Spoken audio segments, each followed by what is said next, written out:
And welcome to Growing School Gardens. I'm Allison Eady. I'm with Waterloo Region School Food Gardens, and I'm so excited to be a part of CD Saturdays 2021.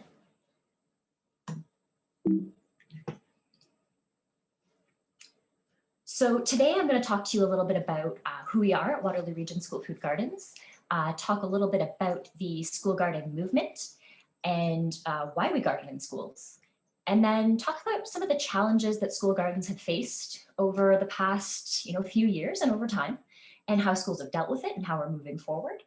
And then talk a little bit about what you can do if you want to start a garden in your school. So first, a little bit about us. Waterloo Region School Food Gardens is a project of Seeds of Diversity Canada. We're funded by a Grow Grant from the Ontario Trillium Foundation, and we're also supported by our wonderful community donors and our fundraisers too. So we are a super small organization. We generally work with about 3 part-time staff in the winter and up to 4 full-time summer students to do a lot of building, both in-person physical resources and also online resources to support learning.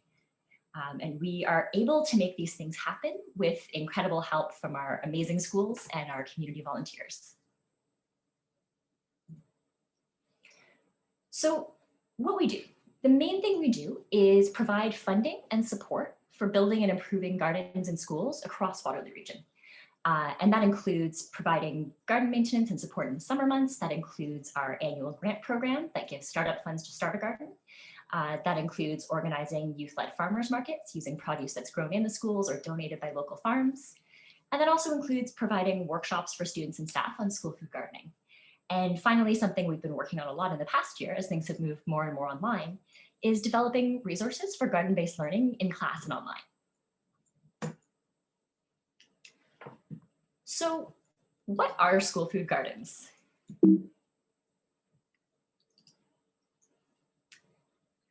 So the school garden movement is a growing movement lately across Canada, North America, and around the world. But it's not a new one. School gardens have been growing for more than a century in Canada.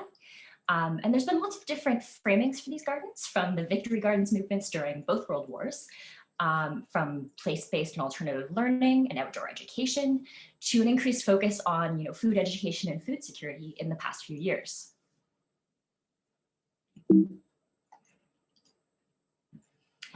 In Waterloo Region, schools have been growing for more than a decade.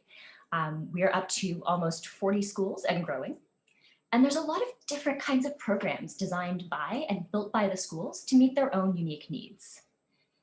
And these programs in Waterloo Region especially thrive on partnerships. So those are partnerships with us, but also between schools, with local gardeners and supply organizations, and also with other local organizations who can support their work. So why do people keep doing this? Why do we garden in schools? There's a lot of different benefits to having garden programs in schools, and these range from educational benefits to health benefits to things like student development and community development. So when we look at the educational benefits, students who garden in schools actually have been found to show improvements in test scores in especially the core sciences and environmental studies, but also it supports learning in subjects like math, environmental studies, even the arts and humanities. Using gardens as enhanced learning settings can have benefits in a lot of different subjects. It also helps build engagement and citizenship in students, which helps change their relationship to schools, which provides, again, a different context for learning. Having access to green space and outdoor learning can help improve focus in many students. It can provide a lot of reduction in student stress. And gardens as outdoor classrooms create alternative learning spaces that support a lot of different types of learners. So one of the favorite things that a teacher has ever said to me was talking about how in school garden programs with animals involved, it gives a chance for a lot of students who might not get a chance to stick out in a regular classroom to really show what they can do. And this teacher said to me, some kids don't always get a chance to shine, but with the chickens, they shine. There's also broader health benefits to gardening and growing food in schools. So kids who grow food in schools have a better understanding of food systems and sustainable choices. They have an increased knowledge of fruits and vegetables. They're also more willing to try new foods. There's an increase in physical activity that comes with being outside and all the activities required in growing a garden. There's also the time they spend outdoors and access to the green spaces, which have huge supports to mental health. And also having access to outdoor spaces can generally help reduce stress. We've had students tell us that when they're feeling stressed out during exams or having a rough day, they'll often go to the garden to kind of find a space to calm down. And that's a really nice thing to hear.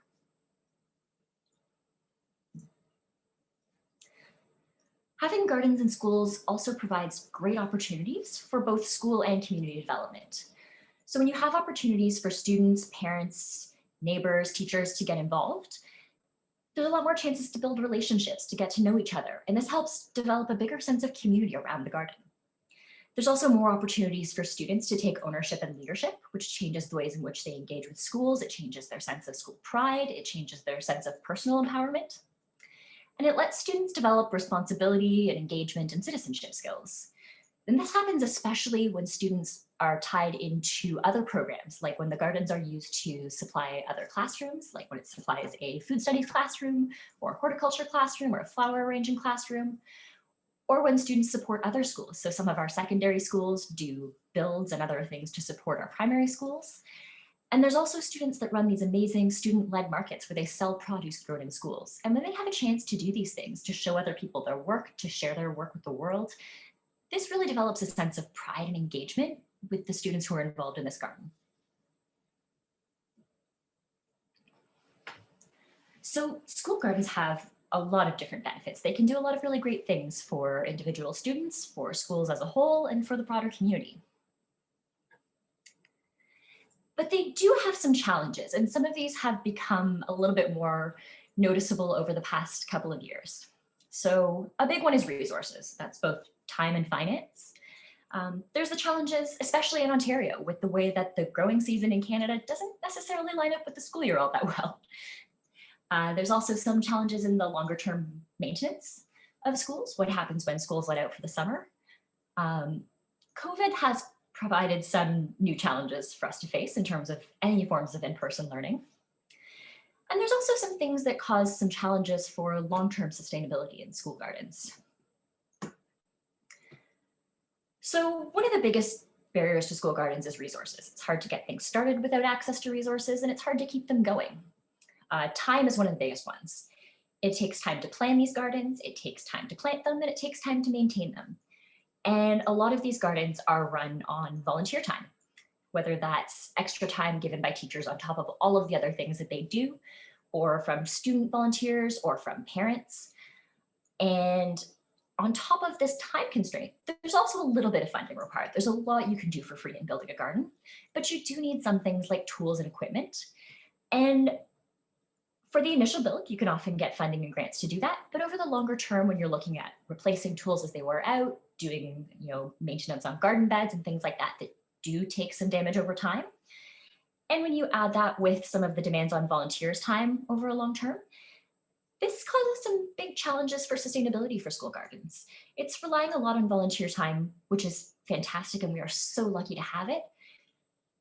But not having people whose job it is to do this, not having dedicated paid staff, not having longer term dedicated roles for this, means that if a teacher retires or moves away, if a student graduates, if a neighbor who's been maintaining the garden leaves, there are gaps to fill in the community, in the garden, and in keeping it going that don't always get filled. And it's a lot to put on the people who do this work. There's also some of the challenges around growing season, especially in Waterloo, where the winters can get a little bit cold. A lot of the prime growing season is over the summer when schools are not in session. So teachers have done incredible things to plan growing season and to plan their lessons around a fall harvest and a spring planting. But a lot of the required maintenance, a lot of the things that need to happen in a garden need to happen when there aren't students on site, when there aren't necessarily teachers on site, when nobody's necessarily being paid to be there. So again, this is something that relies a lot on the work of volunteers, a lot on teachers' extra time. And while we're lucky to have that, I think there's some things we could do to do that a little bit better. So maintenance, again, is one of the big challenges. There's the initial build phase that's really easy to build momentum for. There's the planting that's really exciting, but outside of school hours, when you can't incorporate garden maintenance, planting, and all of these other things that need to be done into either school activities or staff time, um, when you have things going on over the summer where people aren't necessarily around, maintenance can become a challenge, and it means that some gardens end up going to seed over the summer. Of course, COVID has caused some interesting new challenges as well. There's been a lot of school closures, so schools haven't been doing in-person learning. When they have been doing in-person learning, there's been restrictions in who can be on site. There's funding challenges as schools have worked to kind of shuffle around their funding to meet all of their new needs. And there's also physical distancing requirements that can make doing work around gardens, which can usually be a bit more up close, a little more challenging. So this is a photo of our team doing summer maintenance this summer and finding the challenges of taking a picture when we're all standing 6 feet apart without masks. And on the longer term, we're not looking at a single year where you just need to find a volunteer for doing something for one summer, doing something for, a week while a teacher's away. We really see some challenges in underfunding for schools in general, but also for outdoor learning programs. Understaffing, again, teachers have a lot on their plates. And this is another thing that they do on top of all the other things they do. It's not usually part of their paid role in the school. There's a lot of reliance on volunteers, and we're so lucky we can count on that. There's the summer maintenance challenges of who's going to be there, who can take care of the garden and how. And there's also some longer term maintenance needs that do require certain skills and certain funding. So if your garden bed starts to loosen or fall apart after a few years outside in the winter, who's going to replace a couple of planks? Who's going to order new soil when that needs to be replenished? Where do you get that money from? That can be a big challenge for a lot of schools. But luckily, we've seen some great things in a lot of our schools that have shown us how to kind of grow through these challenges.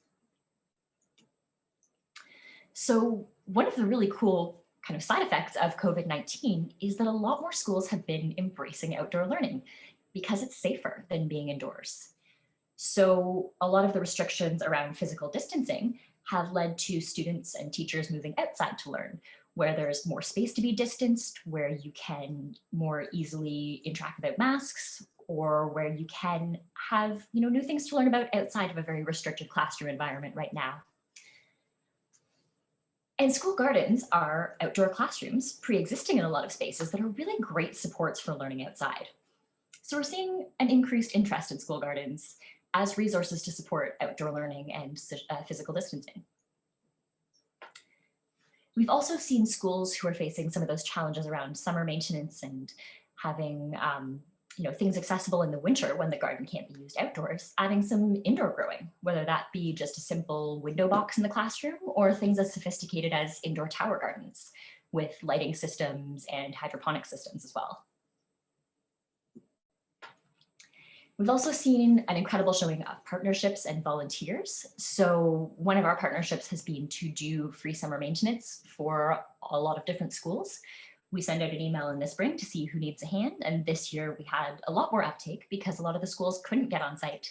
There were restrictions about who could be there and when. There were a lot of teachers who were struggling to keep up with online learning at home and who couldn't commit to being on campus too. And so that's a gap that we and some other volunteers were able to fill because it's our job to be helping gardens. And one of the biggest things we can do to help is be on site, do the things like repairing planters, delivering soil, doing the spring seedling planting when teachers can't be there.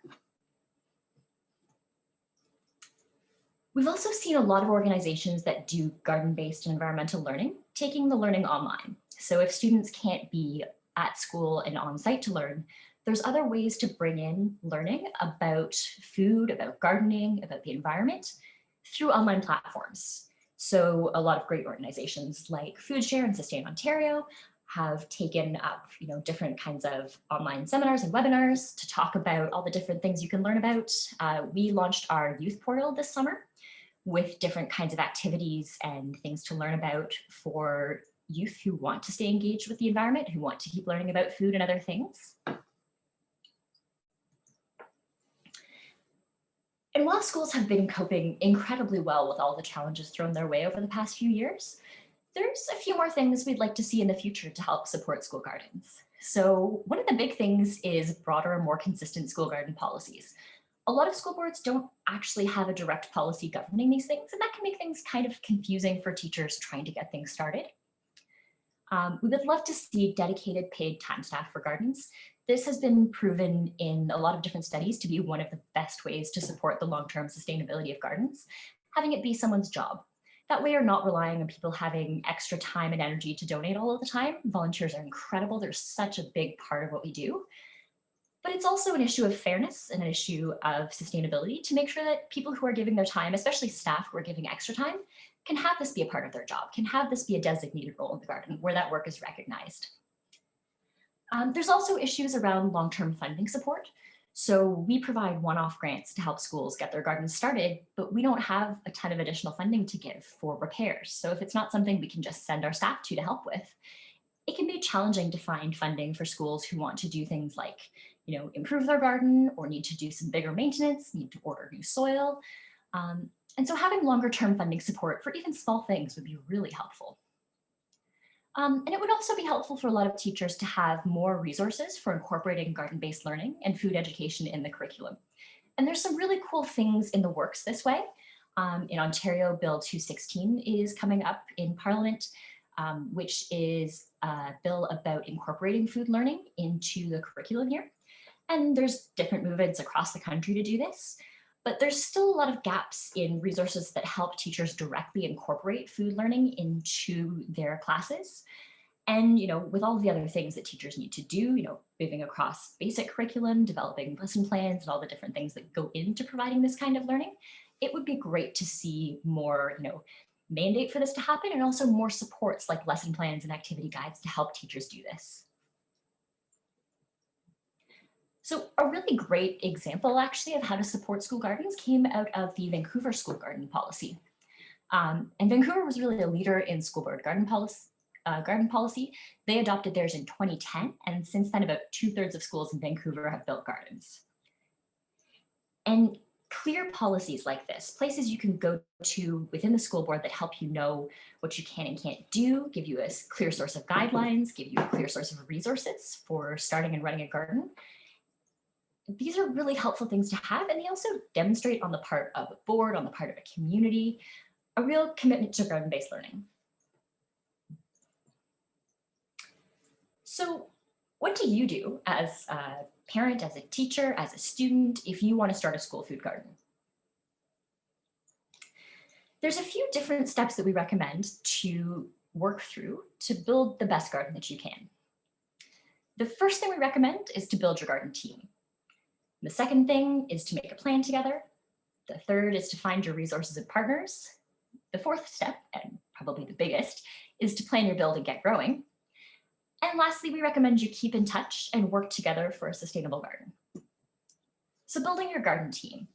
This is a really important step for both getting everything you can out of your initial garden build and also for making sure you have a team that can support the garden in the longer term. So this means finding the garden champions in your community. It might start with one person and kind of snowball from there. You'd be amazed how many people are interested in doing this and interested in supporting this in different ways. And the more people you gather who represent different roles around the school and who can have input in planning your garden, the better. So that can be administration, like principals, that can be teachers, that can be students, that can be support staff, can be parents, can be neighbors. There's lots of different people who have things to contribute, and there's lots of different people who might have different concerns. So it's really important to involve as many people as you can. Many hands make light work. And also, if you can have these conversations at the outset, if you can share your resources, if you can share all the things you might be worried about coming up, all of the things you're excited to see coming up, the better prepared you can be. So once you have your team assembled, you make a plan together. And there can be a fair amount of planning that goes into building a garden. So you're going to want to do some research and share and discuss the results among your team. So that can include, what kind of garden do you want? Is it a food garden? Is it a pollinator garden? Where will it be on your campus? Will it be, in front of the school, behind the school? What's the best lighting you can get? Where's the water access? What are the physical components of the garden? Is it one bed? Is it two beds? How large are they? Are they raised? Are they in the ground? What will you grow in this garden? Importantly, it's good to plan who's going to use it and how.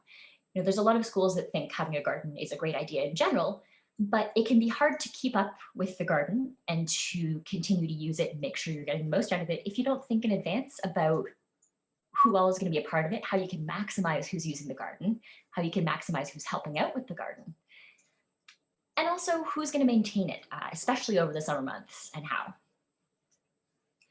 And once you've figured out kind of your general garden plan, you're going to need to identify what you need to build it. So that can be things like funding. That can be things like equipment. You need some tools to build the garden in the first place. You might need some tools for maintenance, like shovels and rakes and spades. And that can also include people. So that might be people with construction skills. That might be people with curriculum skills to help design activities.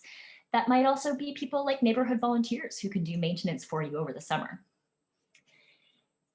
And once you have all these kind of core components together, working with your team, you can figure out the different roles and responsibilities in your garden and make sure things are spread out in fair and manageable ways. Sometimes gardens end up being really driven by one person, and that's amazing, but that's a lot of pressure on one person. And that can be really hard to maintain over time. So again, the more you spread out the work, the more people you can get engaged, the more sustainable your garden's going to be.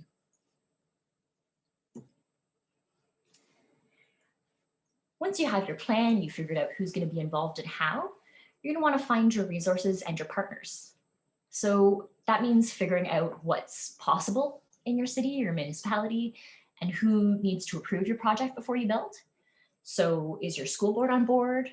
Are your school administrators on board? Are there local zoning regulations you need to pay attention to? And among those people you might need to consult, see who can get involved and help. There's a lot of different ways that cities, public health boards, and school boards have been willing to support school gardens. And you don't necessarily know until you ask. So figuring out who's on board, figuring out who you need to have on board, and how you can get them involved is a really important first step. You're probably going to need to find some funding, and you might need to find some other resources too. So some school boards already have funds allocated for gardens and outdoor learning that you can access if you want to start a garden, and that's fantastic. Other schools just don't have that funding yet. You may be able to find a not-for-profit like Waterloo Region School Food Gardens. Ours is unfortunately limited only to schools in Waterloo Region, who can offer funding for local school garden build. So look for local nonprofits who support gardens, learning, education, the environment, agriculture groups. These organizations often have grant programs that they might be able to help out with. And even if they don't have funding, these organizations might be able to help support you in other ways. So you might be able to get master gardener volunteers to help you with your planting. You might be able to get access to workshops to improve your skills. You might have people who can come and do workshops in your classrooms or support your curriculum development. You can also look at for-profit organizations with community grant programs. There's a lot of organizations that do have funding, much more than the nonprofit world, that they're looking to share with communities trying to do good things. So this can include local banks and credit unions, supply companies like Home Depot. They have a garden grant or a school grant that they give out. It can also include local businesses who want to support things going on in their community. So check out your options as you're figuring out your budget and see who in your community might want to be involved and who's willing to give either time or money.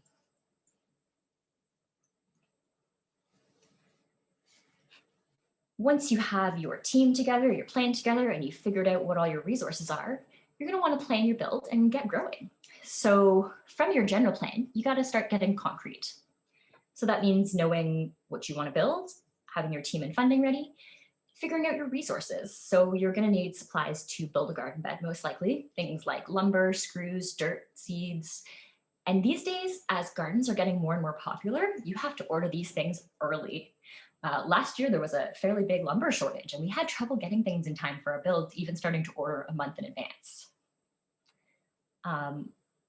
From within your community, from within your garden support team, you're going to need to find your build team. So people who can be there on the day you're going to actually do the building. So that might be staff, parents, students, community volunteers, anybody who can commit to being there that day. You might need some specific skills, like someone who has experience in construction, someone who has gardening experience. These people can be really helpful to have on board for that day, but there's also a lot you can get done with just students, parents, and teachers with no special skills. You're often going to need some tools for your build day. This can include things like drills and impact drivers to put your beds together, hammers and mallets. shovels, rakes, tarps, and buckets for your soil. And if you don't need these things on a regular basis, you can usually find these things to be borrowed. If your neighborhood has a tool library, if you have, handy people in the neighborhood who have tools they can donate for the day, it's possible your school support staff might have some things they can bring in. But check around. This doesn't need to be a big budget item. You'd be amazed which you can kind of drum up from within your community. And once you've figured out, what all you need to have together for your build day, plan the event. So build days can be a really fantastic community event to bring in new people, to get people excited about gardening, to start building that sense of community around something that you're building together. Sometimes it makes sense to get everybody together and do it all at once. This can be a really great event. But especially given some of the restrictions around physical distancing these days, some of the challenges around who's allowed on schools and when, it might be better to do separate building days. So that could be a day to build the garden beds, followed by a day for the soil delivery, which is really fun. The dump truck can show up and dump soil and you shovel it over. And then a separate planting day so that you can figure out how many people you have on site and what's the safest way to do it.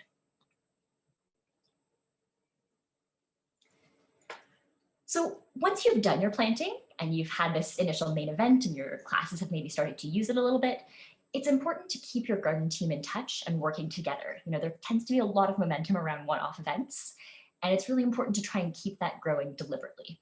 So once your garden's going, try and keep your garden team, your garden champions, in touch on a regular basis. That doesn't need to be a ton of extra work. It might mean having, a couple of months a year updates, making sure everybody knows what's happening around planting and harvest season. But it's easy to lose track of roles and who's doing maintenance and the other things a garden needs if your team doesn't keep talking about it. So one of the best ways to keep your garden growing in the long term is to make a deliberate effort and a plan to keep everyone engaged and communicating. That might be regular events. These can be fun things. They don't need to just be, formal meetings. They can be, maintenance days together. They can be harvest days together. Just ways to bring people together and make sure everyone's on the same page and aware of what the garden needs and who can do it. And last but not least, enjoy your garden. One of the best benefits of school gardens is that they're really fun. They're a really positive space in our schools. For all their challenges, they bring so much joy and so many good things to everyone involved. So make sure to give yourself time to appreciate it. If you have any questions or want to learn more about school gardens, please feel free to get in touch. You can reach us at Waterloo Region School Food Gardens, wrschoolfoodgardens@gmail.com, or you can check out our website at seeds.ca/schoolfoodgardens for more information. And you can also, on the website, find access to all of our different social media links. We would love to talk to you about planting a garden, and we're here to help. Hope you enjoy the rest of your CD Saturdays. Bye.